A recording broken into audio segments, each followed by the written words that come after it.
मित्रों, health care today में आज आपका स्वागत है। आज हम इस बात पे चर्चा करेंगे कि स्वास्थ्य ही संपत्ति है। क्यों ऐसा पुरखों ने हमारे क्यों कहा था कि हेल्थ इज़ वेल्थ। हम आपको बताना चाहेंगे कि शुरुआत के 20 सालों में जब हम बच्चे थे और शुरुआती एजुकेशन में थे, तब ये सुनते आए थे कि हेल्थ इज़ वेल्थ, और उस पर विश्वास पूरी तरह से नहीं होता था कि ये क्या सत्य है। लेकिन जब डॉक्टर बने और नेक्स्ट 20 साल throughout education of medical career and otherwise leading to my full practice, I understood the fact that health is definitely wealth. लेकिन अगले 20 साल मीन्स करीब प्रैक्टिस के करीब 15-20 साल होने को हैं, और अब ये समझ में आने लगा कि health is the only wealth. उसका रीज़न ये है कि आज चाहे कोरोना काल आप देख लें, चाहे हमेशा से ऐसा रहा है कि हेल्थ के बिना आप किसी भी चीज़ को एंजॉय नहीं कर सकते। आपके पास संपत्ति हो सकती है, मानवीय पैसे की संपत्ति हो सकती है, अदरवाइज़ आप पद और प्रतिष्ठा से पूरित हो सकते हैं, लेकिन अगर हेल्थ नहीं है तो कुछ नहीं है। अब स्वास्थ्य की चर्चा कर लें कि स्वास्थ्य शब्द कहाँ से आया। स्वस्थ शब्द हमारे ऋषियों ने 5000 वर्षों से पूर्व बोला था कि स्वस्थ मतलब स्व में स्थित। स्व में स्थित means those who are establish in the self, means those who are आत्मज्ञानी। जो आत्मज्ञानी है उन्हीं को स्वस्थ कहा जा सकता है।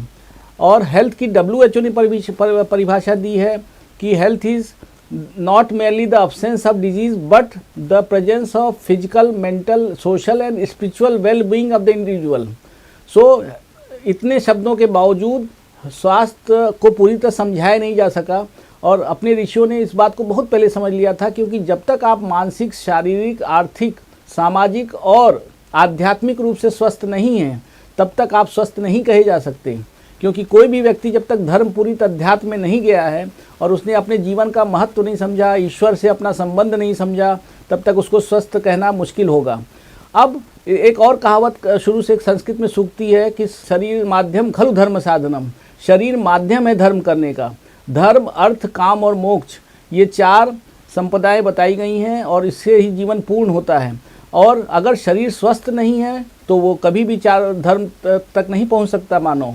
यदि आप इस तरह ही हेल्थ के बारे में जानना चाहते हैं तो सब्सक्राइब करें ये channel the health care today और बेल आइकन दबाएं, ताकि हर नए वीडियो का नोटिफिकेशन सबसे पहले आपको मिले।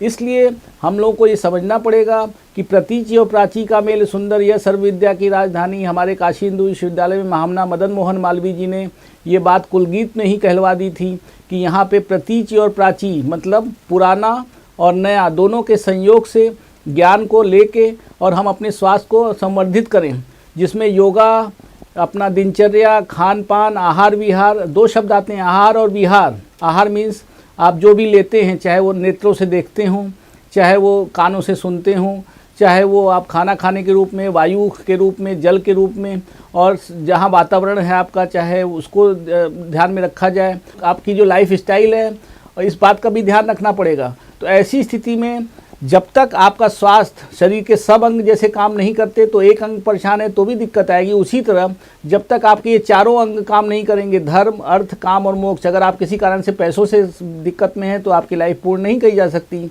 अगर आप कहीं शारीरिक रूप से परेशानी में हैं तो भी परेशानी में रहेंगे। अगर आप धार्मिक रूप से ईश्वर का खेल और उसकी महिमा नहीं समझ पा रहे हैं तो भी परेशानी में रहेंगे। तो हम लोगों को ये समझना पड़ेगा कि हमें संपूर्ण जीवन जीने के लिए बैलेंस लाइफ जीना है, और खान पान से लेके आहार विहार और विचार से लेके पूरी सामाजिक रिस्पॉन्सिबिलिटीज़ को निभाते हुए चलना है, और तभी हम स्वस्थ कहे जा सकते हैं।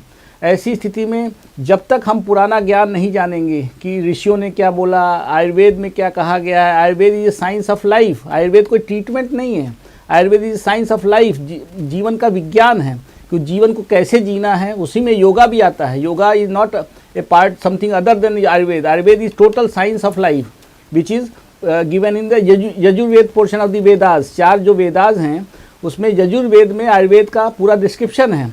और अपने यहाँ सुश्रुत जी, चरक जी, इन्होंने सर्जिकल साइड में और मेडिकल साइंस में काफ़ी कुछ एडवांसमेंट किए थे।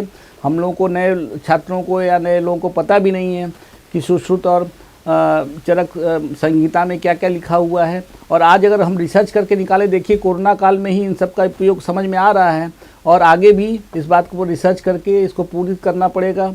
तो हमारा आज का टोटल ये सिस्टम बताने का था कि बेसिकली स्वास्थ्य पे पूरा ध्यान दें, बच्चों से लेके ही इस बात को डेवलप करें कि एक्सरसाइज का क्या रोल है, जो जंक फूड है उनको अवॉइड करने से कैसे काम होगा, डायबिटीज़, ब्लड प्रेशर और मोटापे को कैसे बचा जा सकता है, लेट नाइट्स से कैसे बचा जा सकता है, और आप अपने जीवन को कैसे पूर्ण कर सकते हैं स्वस्थ रह के अपने समाज और राष्ट्र का सहयोग करने के लिए।